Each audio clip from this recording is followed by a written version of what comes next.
Well, hello everybody. Nice to have you here in this webinar session. Hola Ariel, qué gusto tenerte otra vez. There are a bunch of friends here. Nice to have you all in this session, and many from Italy, some from Mexico as well, and several people from all over the world. This webinar is being streamed also on YouTube. So from now and then I will switch window in order to see if there's some question on the other screen. Well, let's jump into this session. Today we are going to talk about organic mesh modeling in Grasshopper. This is one topic which is quite huge if you think about it. It's one of the most interesting part in Grasshopper modeling, in Grasshopper parametric modeling. We are going to take a quick look at one particular technique. Not, of course, we cannot go through the whole aspects or all the aspects of organic mesh modeling. Actually, this is, I think, if I'm not wrong, this is the 8th webinar, the 7th free webinar, and the 8th if we consider the professional one on advanced NURBS modeling with Rhino. It was a webinar, or well, basically yes, a professional webinar where there was some modeling strategy in Rhino. So you see here are the previous 6 free webinars. They are all available for free on my YouTube channel. So I strongly recommend for those of you who are into Rhino and or Grasshopper, I do recommend that you take a look at Grasshopper data trees, which is probably one of the most important one, which is this one. And I also recommend the introduction to mastering NURBS topology. Of course, there are people here who already attended the full mastering NURBS topology video course a week ago, maybe.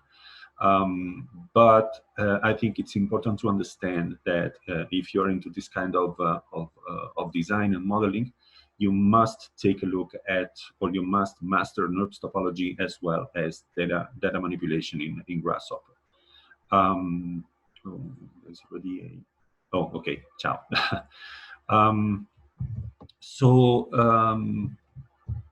This is the upcoming video course, that is online course that is going to happen, well, basically in a couple of weeks.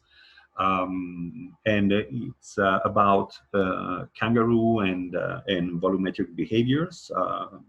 The program is available on my website. So if you're interested into this kind of subject, then you definitely might want to take a look at the full program. You can see here a couple of examples. Of course, you will recognize eventually some differential growth algorithm here, both for this curve here on the left and for this ring shape here on the right. This is one of the topics that is going to be discussed during this video course, as well as inflatable structures and so on. This is one of the last video courses that has been uploaded on my platform. It's about kangaroo rigid bodies simulation. And this is the latest course that has been recorded, which is about mastering NURBS topology. Everything is based on my method, my personal method, which is called simplified complexity, about advanced NURBS modeling with Rhino, which also affects, of course, Grasshopper design. So if you if you already have this book, just go back and read it again, because it's the basic, basically. If you know, or if you understand what's inside the book, you will be probably a mastering NURBS topology, and also able to create some complex behavior in Grasshopper in an easier way. These are basically the video courses that are still available inside the 5x1 Grasshopper bundle, which is available on my website. It's a super discount. So if you are interested in Grasshopper design, then there is a comprehensive set of video courses available almost for free. So you should take the chance. It's going to disappear soon. I invite you to subscribe to my YouTube channel, where I will be uploading all these webinar sessions, this one, and also Scoop. There's going to be another one soon. And let's jump into Grasshopper, and let's see what I have prepared for today. Well, actually, I didn't prepare almost anything, so it's going to be pure improvisation. So I'm going to share this the screen right now. Yep. So let's jump into Rhine. Okay. So organic mesh modeling. It's well, actually, we're not going to discuss mesh deformation, which is one of the topic of the next video course on Kangaroo. We are going to discuss about creating directly 3D organic shapes. They can be basically both controlled organic shapes or totally random organic shapes. We are going to discuss an organic uncontrolled growth of the mesh. And we are then switching to a more controlled organic mesh driven by some underlying surface, for example. So we are going to use some loop algorithm. Eventually, I do prefer to work with anemone plugin, but there is also another one which is called Hoop Snake. I don't know if you work with this or you prefer to work with this. Well, actually, it's basically the same. I prefer avoiding creating looping wires in Grasshopper. I prefer to have an extended flow from left to right. So this is my personal choice. So I will simply use this loop start, loop end. For those of you who already watched the webinar on loops, you know that I tend to create a loop by using both for trigger and exit the same Boolean toggle, and set the number of repetition with an 11 slider in order to have quite a good range of repetitions available here inside. So what I'm going to do right now, I'm going to use this loop to create some growth, geometric growth, not differential growth. This is something a little more advanced, which also includes some scripting. Normally, this is going to be one of the topics for the Kangaroo volumetric video course. Especially, we are going to discuss some Python over there. But in this case, it's going to be just some geometric growth. So what I need basically is some geometry, which is going to change in time, and I'm going to record changes, and I'm going to save all of these changes and use them to create some kind of organic shape. So the first thing that I want to do is decide, for example, I want to create some paths, some 3D paths in space, and convert them into some organic shapes. So I'm going to start everything from a point, which is going to be the value that is going to enter the loop. So set 1 point, whatever it is. And then inside the loop, what I'm going to do, I'm going to move this value here. You see it's moving by default 10 upward in the Z direction because motion is 0, 0, 10 by default. But what I'm going to use now, and I'm not going to explain everything. This is something that I also explained during the randomness webinar in Grasshopper. So there is this explanation available on my webinar on my YouTube channel. So I'm going to use a wandering vector in order to create some random movement. You see, actually, this is creating already a number of 10 vectors. So we have 10 displacements happening for this point. I'm just going to grab.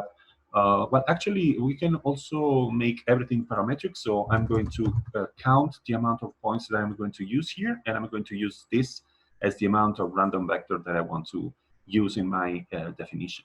So what happens if I plug this here? Now, this is basically moving the point, moving it, sending it to the loop end. The loop end is sending it back to loop start, and this displaced point is going to be the next iteration, which is going to displace it once again. So eventually, if I increase the amount of repetitions, and I'm going to leave only the loop end on, so if I start this, you see that this point starts to move around randomly. Okay, so if I use a whole bunch of repetition, you see that this point starts from its original position and then starts to move randomly in space. Okay. The most effective way in this case for recording the position of the point is activating the record data in the loop end.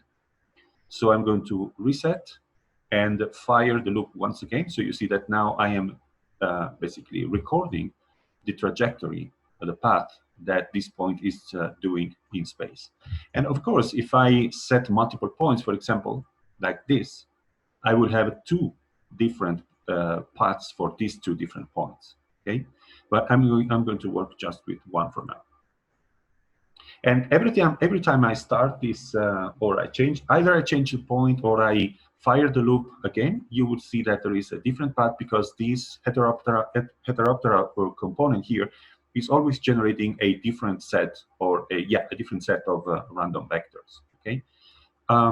So let's say that we have this object here, well, this series of objects here. Now let's try to understand also how the loop end stores the values when it records them. So you see that there is a data tree coming out from this loop end. And so all the points are separated because what the loop end records is each generation of geometries, meaning each iteration, basically. So each iteration is generating one point, and this point is being stored into each branch of this data tree. Now, if I want to connect all these points with a line, I need to take them and flatten them. I'm going to work in an explicit way. So you see that now we have one single list of points. And in this case, for example, I can create a polyline in order to connect, in order to connect them all together.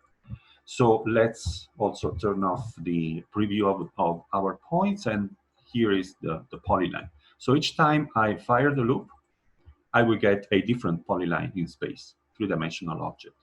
Okay.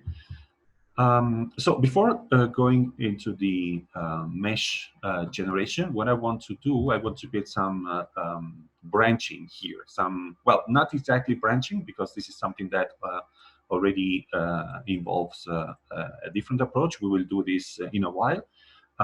But what I'm going to do right now, I'm going to use more points. So if I set multiple points, I already have a problem here. So you see that this is what happens. Okay. So you see that when you use multiple points, here the loop end is recording each generation, each iteration. Now, each iteration consists of 2 points. So when we eventually, even if we don't flatten this and we just draw this polyline, you see that we get this result.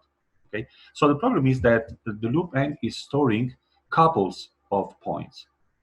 And we don't want to connect one point with the other one. We want to connect all the different points coming from the movement of one of them together in order to create one polyline, and then the other series together in order to create another polyline. So in this case, what I need to do, I need to flip matrix this value because they are sorted into a couple of points per branch, and I need all the iterations for belonging to each point in one single branch. So I flip the matrix, and here we have 101 points per branch, which are the 101 position for each of the 2 points.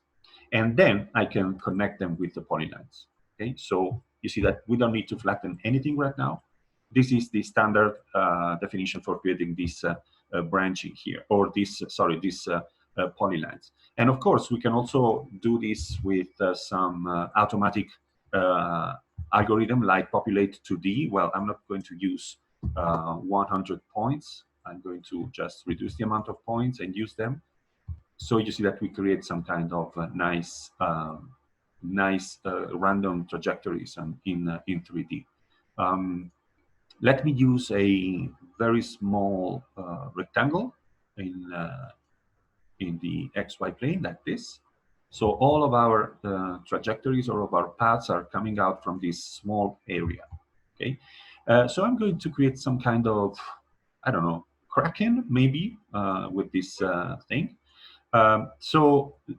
What I need to do is eventually create some branching. Who knows? So let me just check what happens in the chat. What do I have to find those to start to append comments? Oh, you need to have the anemone plugin, which is this one. Okay, so if you type loop and neither loop start nor loop end show up, it's because you don't have anemone installed. Okay, so this is the plugin that I use to create loops normally. So what I want to do, I want these paths here to split into two branches at a certain point. Okay, so for example, we have 100 iterations. Okay, so what I want to happen is that divide this by two. Divide it by two. So if I divide the amount of iteration by two, I get a specific number, which is 50 in this case. And what I want the anemone loop to do is that when it reaches this iteration number, I want this polylines or these paths here to split into two paths. Okay, so what I need to do is understand eventually if I'm into a specific iteration. Okay, so I need to set an equality statement where I compare the counter with this division here. So in general, this is going to be false, okay? But only at a certain time, it will return a true value, okay, in the fifth iteration. So what I want to do is that if this thing becomes true, I want something to happen, okay? So in order to create this conditional statement in Grasshopper, you might want to go into the set toolbar. And eventually here you have a set of components that allow to do this. Well, there are several things you might want to do. If you are into coding and scripting, you might want to use some kind of script here in the script toolbar, like any of these things here. If you are not, you can use Grasshopper as a coding tool because in the end it is visual scripting. No, so you can also use native Grasshopper components. So for example, pick and choose. Pick and choose says, okay, which stream you want to pick, which values you want to pick from two different streams. This is a dynamic component. You can also add several other streams. Okay, so if you give this pattern a value, it will pick the corresponding values from the 0 and 1 inputs. Now, this is something which has to deal with the data manipulation. There is also a video course on my website on this. But for example, let's see what happens if I have a series starting from 0, which is the default, and I have another series starting from 11. Okay, so we have two different streams of values here. First one starts from 0, reaches 9. Second one starts from 11 and reaches 20. So stream 1, stream 2. And pattern says 0 and 1. Now, the result is this thing. So 0 and 12. You see that it is actually taking the 0 value from the pattern, is actually taking the 0 index from the first stream. And then there is the 1 value from the pattern again, is taking the index number 1 value in the stream 1. Okay. Now we don't need this. We need to either select the first stream or select the second stream. Okay. So it is not a matter of pick and choose in this case. What we can do eventually, let me find this particular component. I'm going to find it. Let me, I don't remember. I never remember what this component here. So sorry. Okay, so stream filter, or sorry, stream gate. Okay, let's see stream filter and or either stream filter or yeah, it's stream filter. Sorry. Okay, so this is actually what we need. You see that they are very similar. So the first one basically pick and choose values and not streams. Okay, this is actually a stream filter which allows to select either one stream or another one, and it's also a dynamic component. So if you zoom in, you can add as many streams as you want. Now, if I have two streams here, now the gate is, you see that is an integer value. You might know that if you have a toggle which emits a Boolean value, okay, so like it's emitting this value here, you know, this is Boolean is like logic, it's like conditional, it's like true false is like it's like binary code, it's like 1 0. Okay, and actually this is what happens if I plug a Boolean value inside an integer container. So you see that it turns into the corresponding logic value. So false is 0 and true is 1. Okay, so I can use directly a Boolean value instead of an integer number like this. And you see that now it is picking the stream 1 because this is set to true. So the value is 1. Okay. And if I go here, you see that I get exactly the whole stream 1, not just one value. Okay. So this is how you create a conditional statement in Grasshopper. You use the stream filter. Now I don't need to work with this simple series. I just need to work with this one. And what happens is that there is a particular moment when counter equals 100 divided by 2, so 50, where this stream filter will stream a different thing. Okay, so what I want to do, I want to take this conditional statement here and substitute this vector here with a different condition.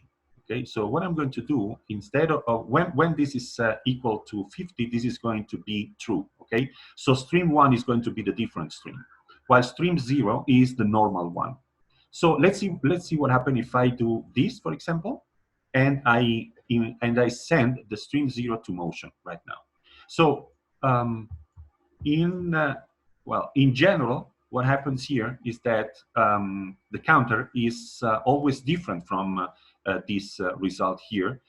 So in general, this vector here will be streamed to the move component. Okay. So if I reset this, you see that here, when we reach the 50, let's grab a panel here. When we reach 50, you see that this is actually switching to stream 1, but stream 1 is empty, right? So it is not sending anything to the move component. So the move component is not outputting anything, and the loop breaks.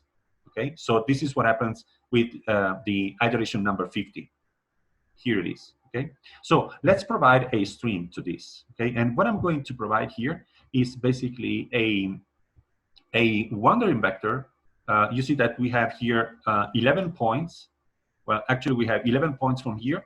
So 11 points are entering the loop, and these 11 points are being displaced with 11 wandering vector. Okay. Now, what I want to do, I want to have a couple of wandering vector per each point. Okay. So what I'm going to do right now, I'm going to take another wandering vector, and I'm going to multiply this number here by twice the amount of points that I am using. So this is actually outputting 22 wandering vector. And what I want to do, I want to split, or I want to organize this 22 wandering vector, 2 per each point of my population. Okay, so what I want to do is partition list this list of vector using the amount of vector that I want per each point. Now, as this is going, this has been multiplied by 2 because I want only 2 branches. Okay, but if I want to make this totally parametric, I should do this multiplication outside from the number in order to have the multiplication factor available for this size. But let's do it. So if I don't do this in an implicit way like here, and I need to take a multiplication here and set a multiplication factor between, I don't know, 1 to 10, who knows, and set it to 2 in order to start from something.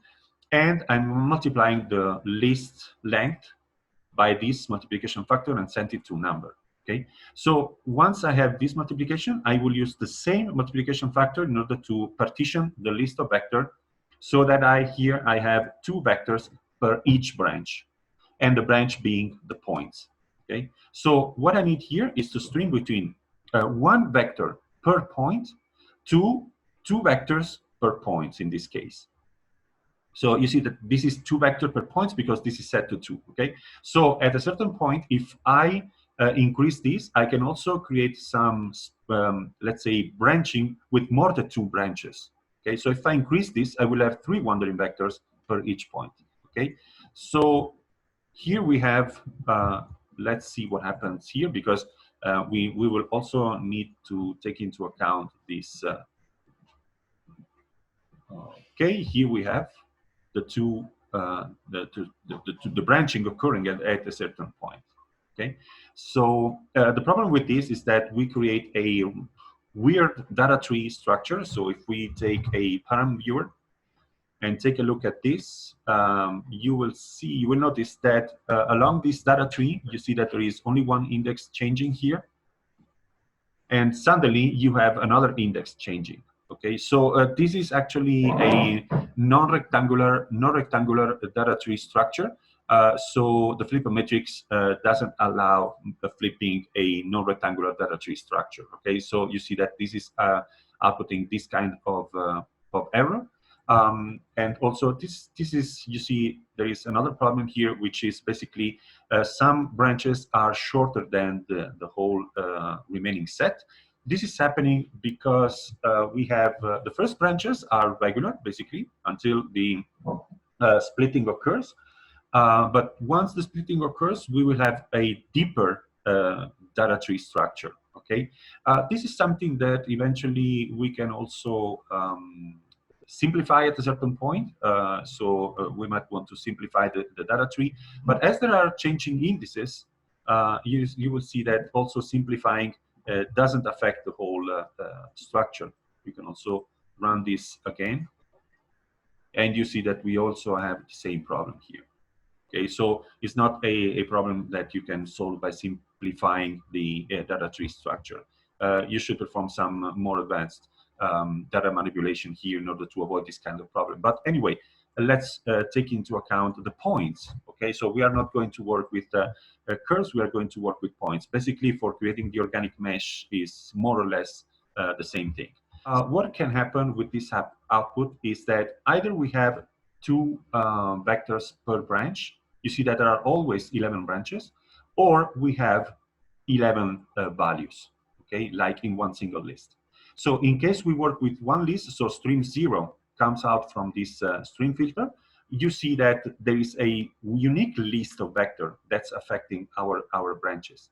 The moment we have counter equal to 50, the stream 1 comes out and feeds the displaced the move component with this set of vectors here. Now, I don't want this to happen just once. I want this to happen from 50 on, because if we go back to a false statement here, because the counter is equal to 50 only in one particular moment, okay?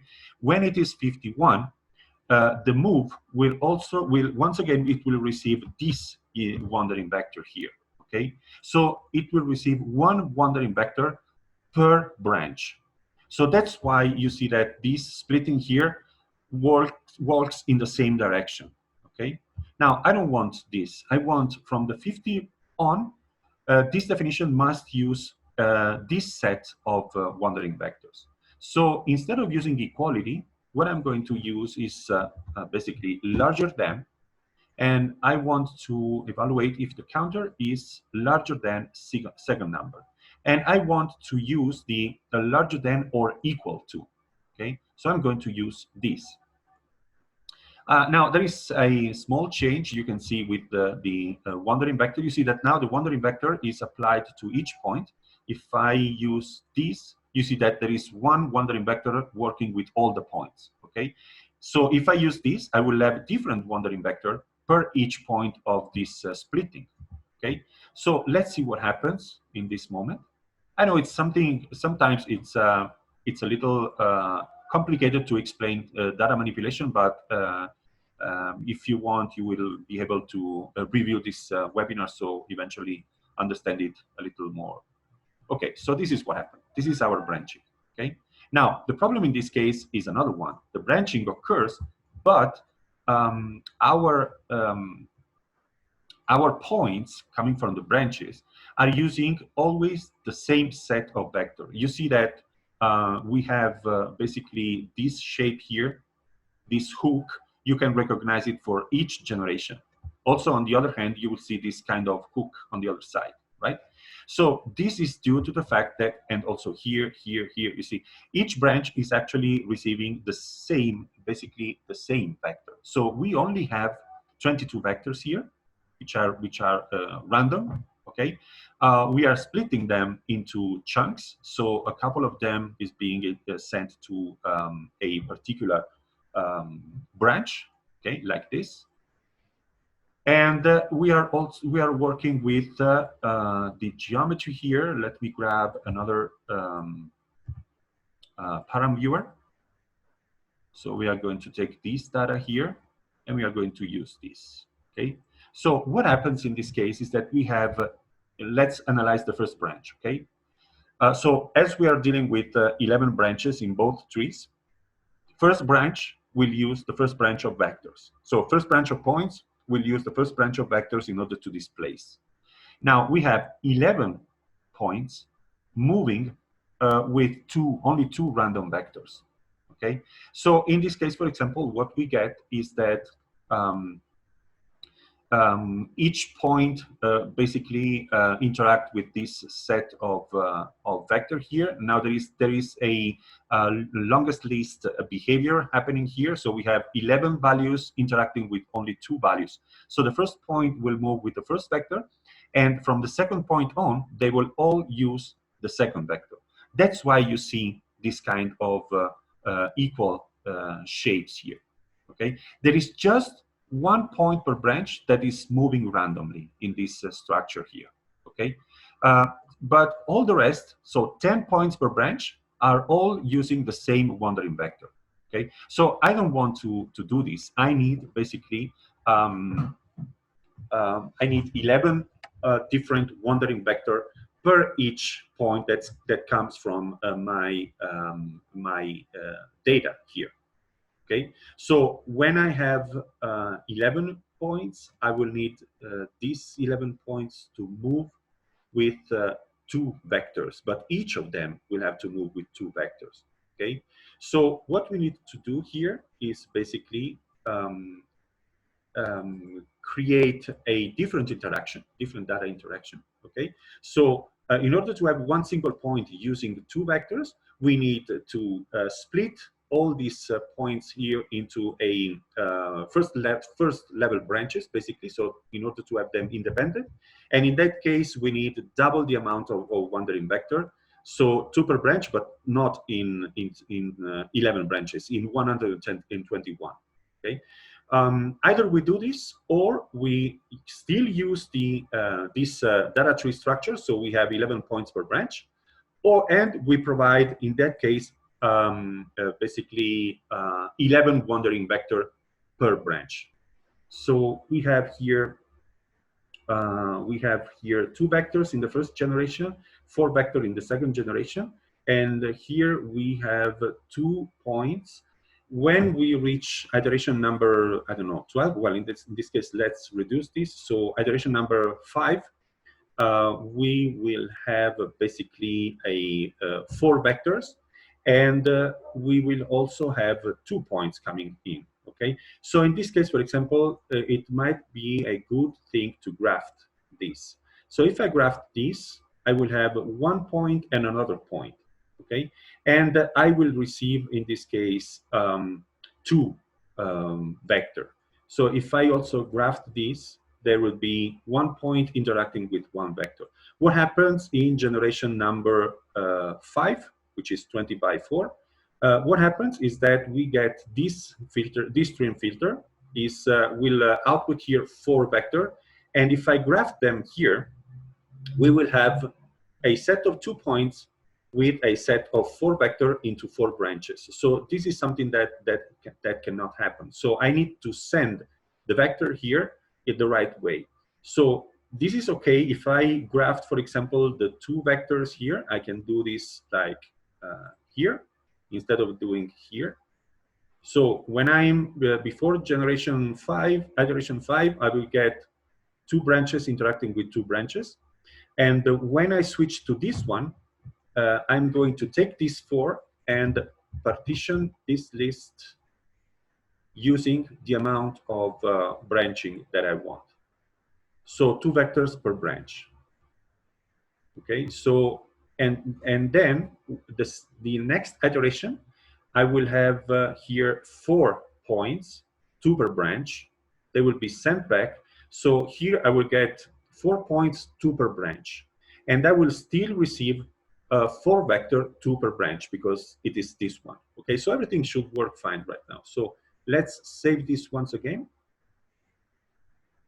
No, once again, we have this splitting occurring. Let's see if I can reduce this. Okay, so see, this is what happens. Let me double check, because now we are at a higher iteration number. Oh, yeah, so, oh, this is the graph. This graph is actually not working because it is grafting.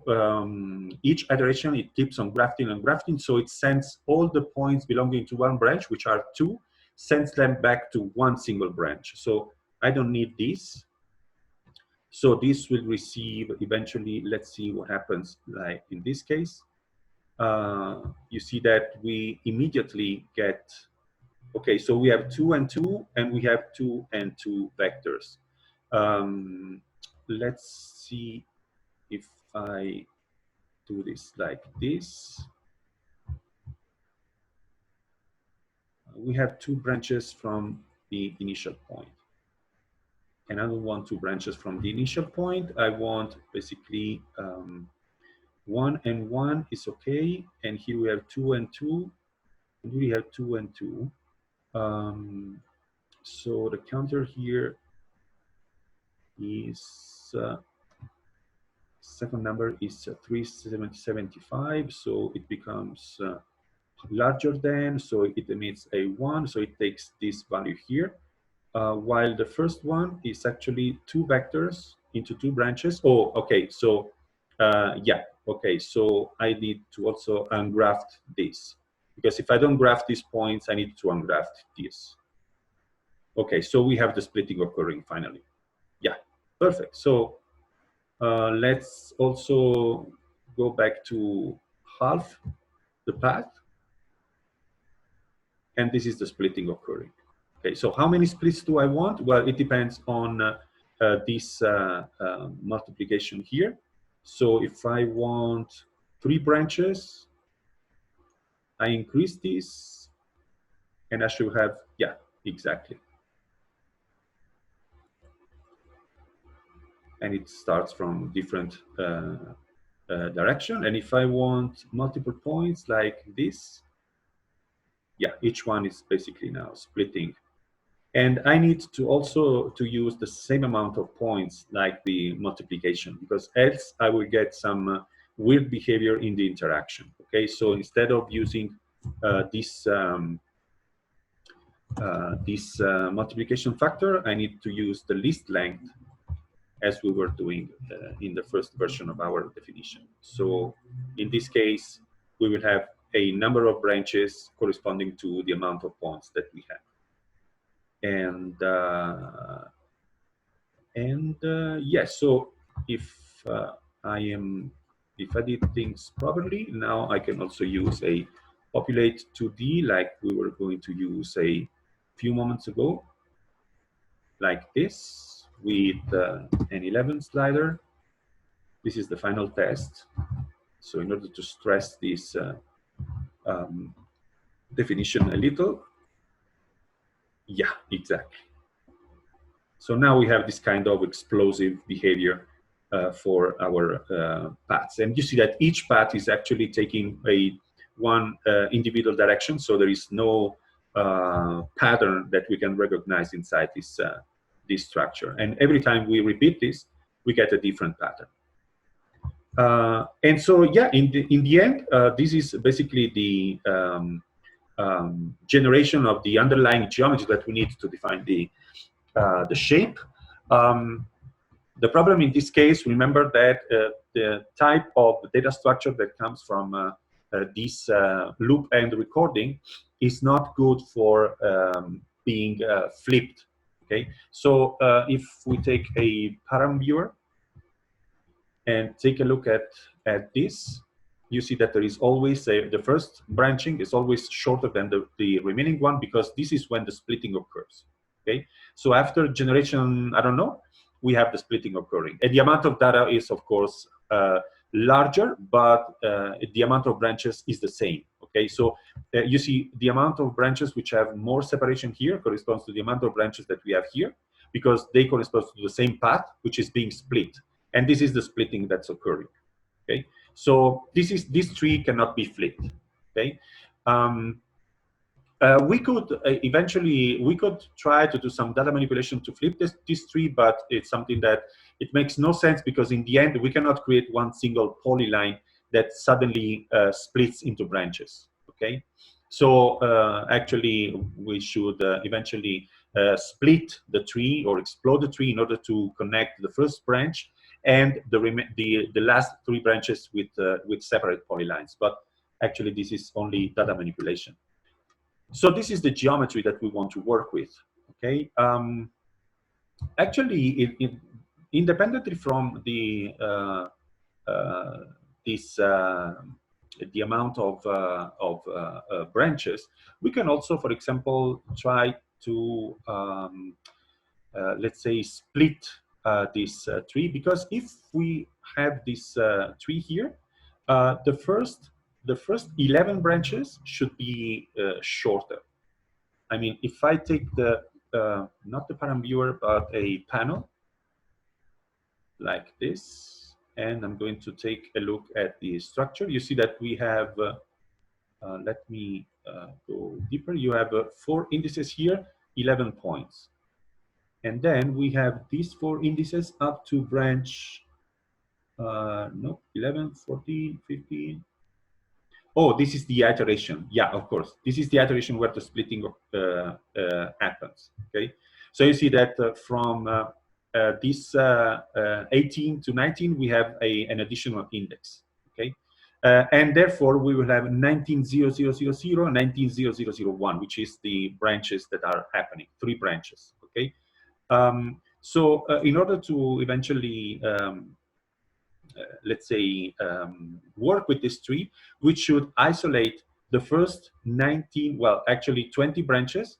Yeah, exactly. So in order to do this, we should isolate the first 20 branches and treat them like separately from the remaining branches, because the remaining branches can be flipped, and also the first 20 branches can be flipped. So in that case, you can create a polyline. But in this case, I'm going to work with the points. Okay, so and as I'm working with the points, I don't even care about the fact that they belong to branches. Okay, so I'm just going to directly flatten them. So we have this huge population of 2,500 points. Okay, what I want to do, I want to convert them into a mesh, an organic mesh, of course. Now this is going to be quite heavy as a behavior, and I wanted to point out this, besides this data manipulation part, which has become quite dense,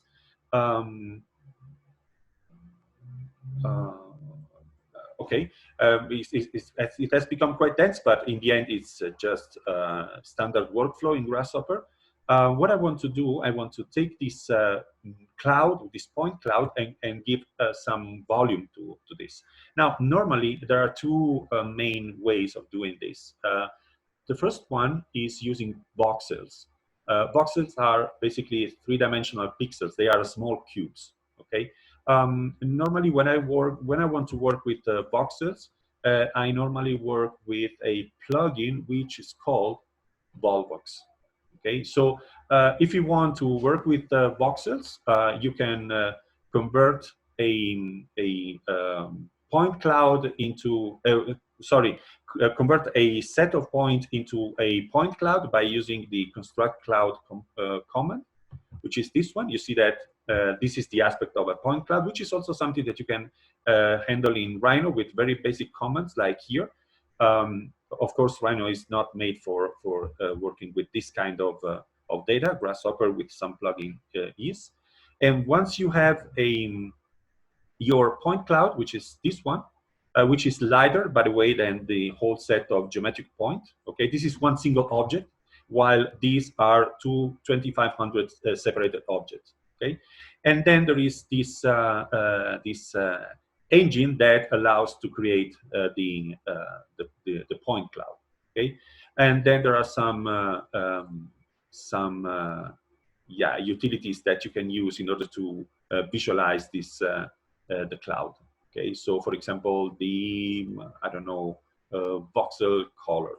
Okay, so if we do this and we set the voxel with one specific size, you see that we have these cubes here, and the smaller the size, the more detailed the representation will be.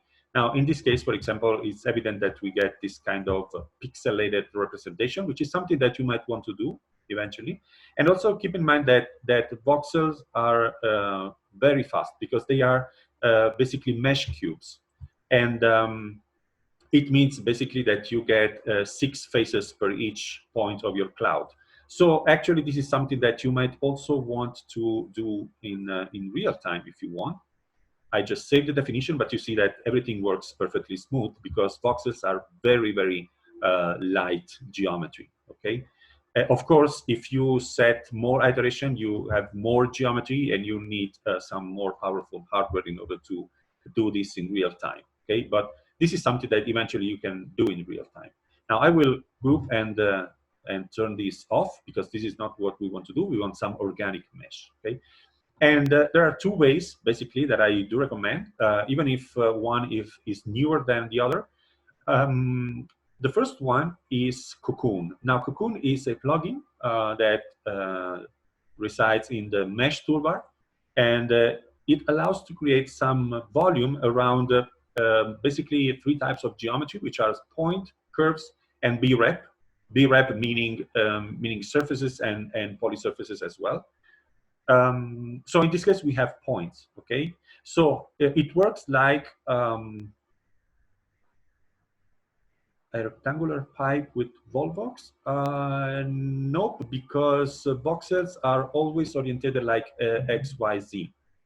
So they don't rotate according to the orientation of I don't know, a path. Okay.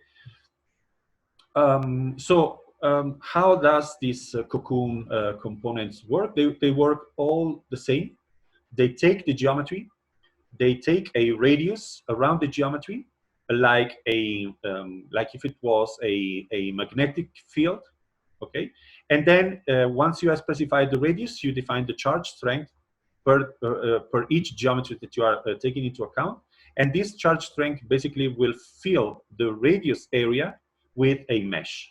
Okay, so, and this is the way that Cocoon works also with curves and 3D geometry. Okay, now in this case we have a huge amount of points.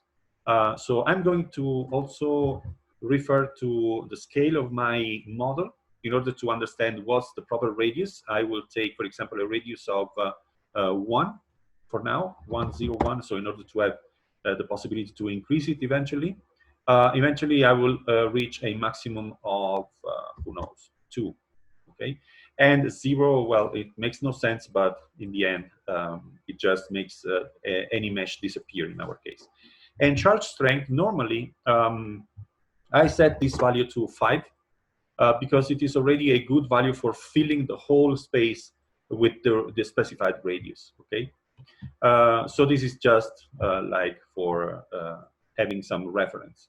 And you see that the definition is already moving slower. Okay, we can also display some profiler here, and you see that this is creating this. It's taking this amount of time to calculate the result. Now, in this case, for example, you see that we are working with the output of the loop end, and the loop end is actually a point that depends on some wandering vector. Okay. Now the wandering vector, even if we exit the loop because we have reached the amount of iteration that we program, this thing is still changing. And even if the loop end is not recording any changes because it basically reached its the last iteration, it is still being affected. Now, what I want to do is actually split this definition into two parts, because I don't want this part, which is still changing, to affect the remaining part. I cannot stop the loop, because if I stop the loop, I reset the population of points. So normally I place a data dam here, like this. So I send the points to my definition, to my second part of the definition. And even if this is still being affected by the wandering vector, you see that the data dam is stopping this continuous data flow from flowing towards Cocoon. You see that this is still a heavy calculation, but it happens just once. Okay. If you want, you can also reset your loop, because this is no longer affecting the second part of the definition. Okay. So here we have the point charge, and this is not actually working with voxels. If you take a look at the result of this, this is marching cubes. Now, marching cubes is a different approach to geometry generation, but also it is also used in visualization. So marching cubes is basically an algorithm that is also used in real-time rendering. Okay, so it's another type of technology that it's very interesting. We are not going to discuss this in details, but keep in mind this is not voxel. Okay, so it's not XYZ oriented geometry. And actually, this is not even a mesh. Okay, this is simply the information that Cocoon will use to create the mesh. So once we have turned our points into a marching cube structure, we take Cocoon and say, okay, these are the charges. Now the ISO is the usual value that basically thicken or let's say narrow the mesh down according to the value. Smaller value produce thicker mesh, and the larger value produce thinner mesh. So normally I set this to 0, 1 to 10. This is a range that can be good for, well, almost any occasion. And the problematic aspect here is the cell size. So this is actually creating a mesh object, okay? So if I take a look at my objects, I'm drawing something, for example, around these points with a radius of 1, okay? So if we consider a circle like here with 1, we are considering like this set of circles, actually, okay? So like this. So each point is generating this kind of radius, and inside this radius, everything will be filled with a mesh. Consider like a pipe with a radius of 1, okay? Now, if I use a cell size of 1, for example, in model unit, basically in this thickness here, only 2 polygons will fit, only 2 cells. Cells are the mesh polygons, okay? So basically what I do, if I set this to 1.00, I will have a low resolution branch, but I also have to think in terms of the whole structure. So how many polygons measuring 1 do I need in order to represent this huge amount of points here? So 1 is still a good value, I think, but I do prefer to work safely. I normally use a 2 slider in order to have 2 millimeters sized polygon in this case, so to produce a very low resolution mesh. Okay, and then eventually I decrease this value. Okay, this is a very delicate value because this can crash Cocoon in no time. Okay, and there is no possibility of turning back or switching the Boolean toggle off, because there is also a security control, which is execute. Now, execute is a simple Boolean value. I do recommend you use a false start toggle in this case, because you don't want Cocoon to run unless you want to. So yeah, you see that now it is ready to work. Let me save this and run it. Okay, so you see that it has already created some mesh. I'm going to get rid of the preview of my points. And this is the mesh that it has created. The advantage is that this is a totally interconnected mesh. Okay, there is no disconnection unless Cocoon is not capable of joining several parts. This is due to mesh resolution, so the cell size. So if I decrease this, you see that the parts tends to reconnect. Now we are reaching the famous value of 1. Okay, you see that we get some branches occurring, which is quite interesting, and all the things are interconnected. I do not recommend you play too much with the cell size. Eventually, if you want to get to a thinner mesh, you can also increase the ISO. This is actually something that works in combination with the radius, if you think about it, and also with the charge strength. Okay. And so, yeah, basically, let's say that this is the first version of the mesh that we want to obtain. And it is not recommendable, I was saying, to work with the cell size. Of course, if I decrease the cell size, I will get a higher resolution representation, which means also a smoother mesh. But there is another component in Cocoon, which is called refine. And it takes refinement data and basically performs some refinement over the initial mesh. Now, these are also marching cubes, so it is not acting over the mesh, which is basically a physical output. I can also bake this and have it here in Rhino in order to compare it with the refined version. It works with 6 parameters. Now, first 3 regards the samples. So in order to refine this mesh, this defines the quality of the refinement operation. Okay, so normally I set the samples between 1 to 100, and I use this slider for the first 3 inputs, like this. And the amount of samples, normally I use something like 20 or so if the mesh doesn't require any particular treatment. Sample size means basically sets the interference between the samples. I do recommend that you also increase this, because if you don't increase this, you might have some kind of artifacts in the refined mesh.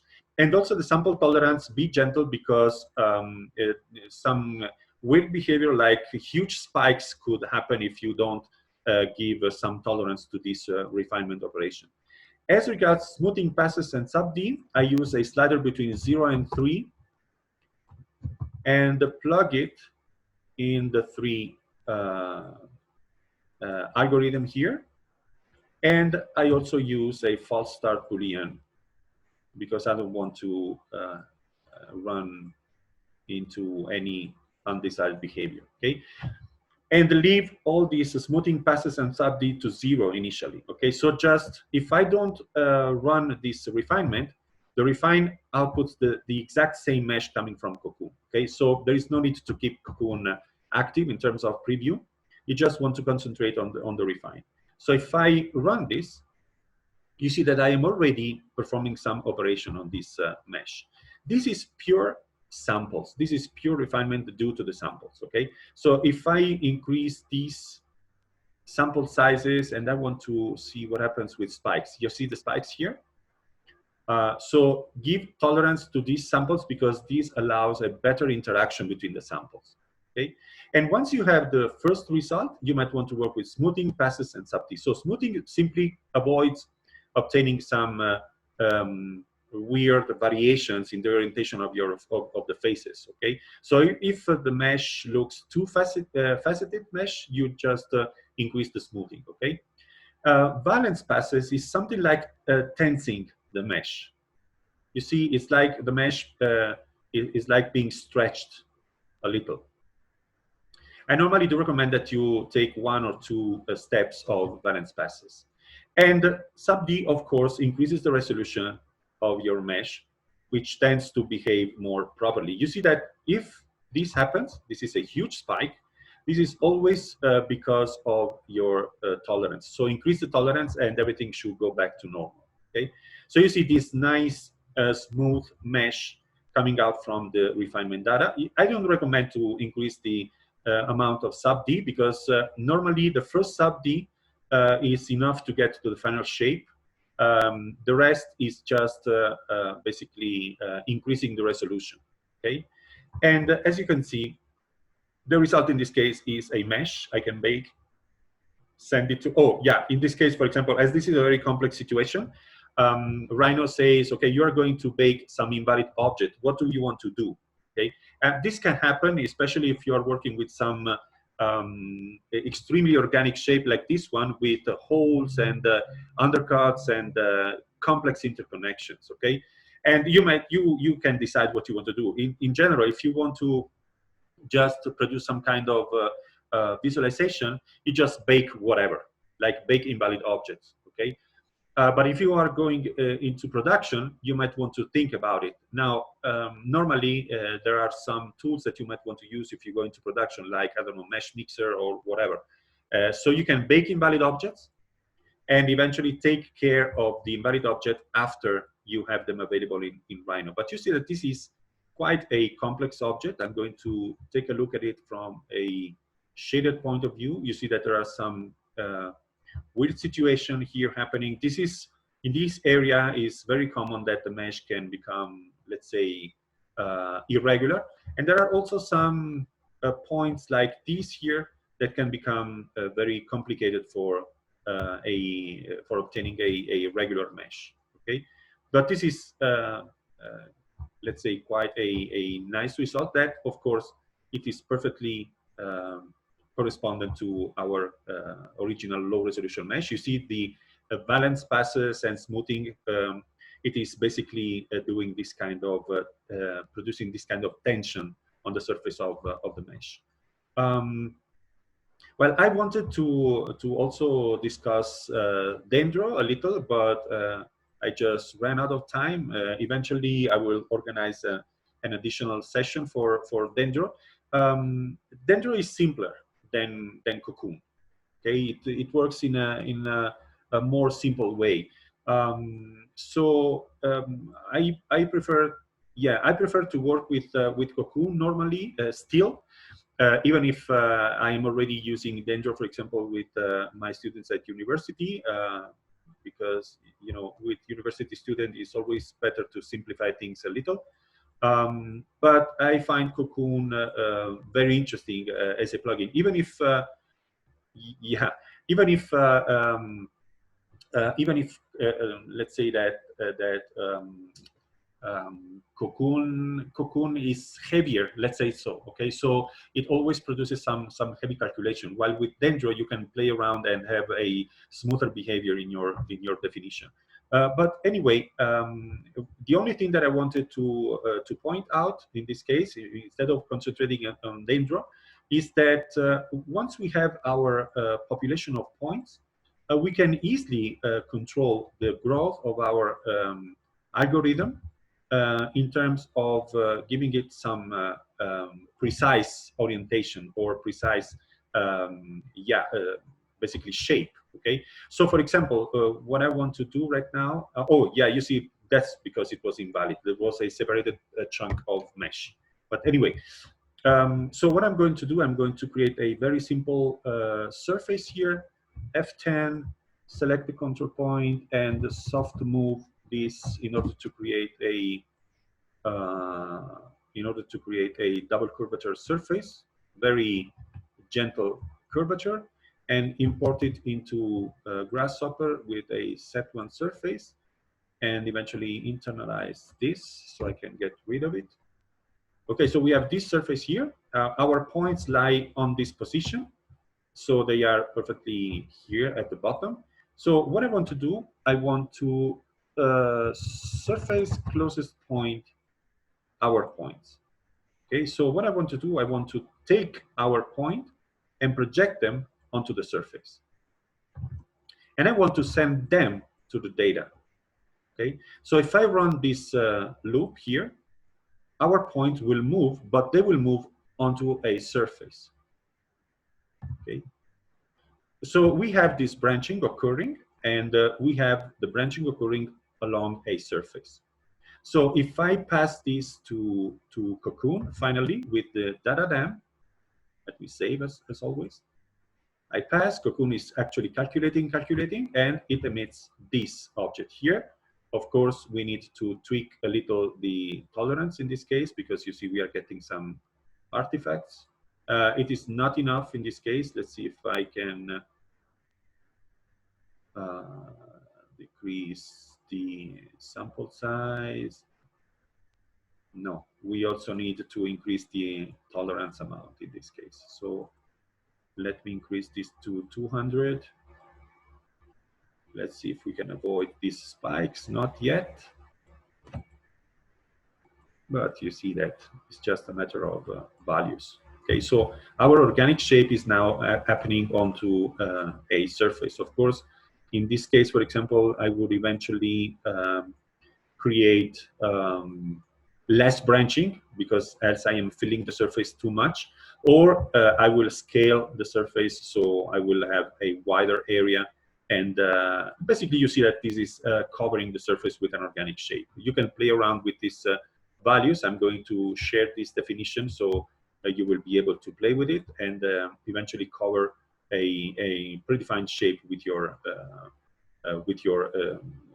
basically charts and geometry. In this case, you see that as we have many points very close together, this mesh is becoming way too fat in this area, but we can do several things. We can reduce the radius, for example, and we can also decrease the charge, or we can increase the ISO, all the things that we already saw. Okay, so I'm going to save this, and I'm going to share it in the description of the video as always.